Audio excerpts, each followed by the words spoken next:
Childlike nature of a paramahamsa master.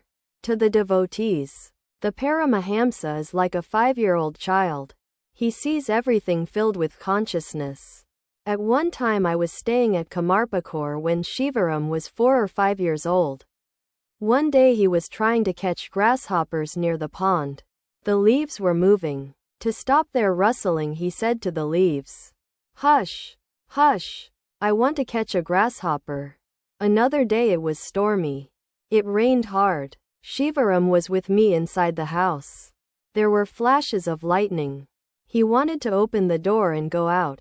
I scolded him and stopped him. But still he peeped out now and then.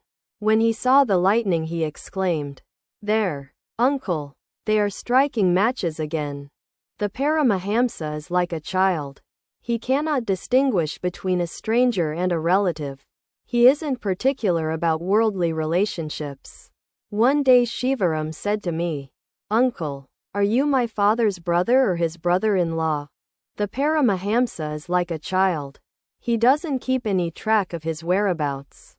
He sees everything as Brahman. He is indifferent to his own movements. Shivaram went to Ride's house to see the Durga Puja. He slipped out of the house and wandered away. A passer-by saw the child, who was then only 4 years old, and asked, "Where do you come from?" He couldn't say much. He only said the word, hut.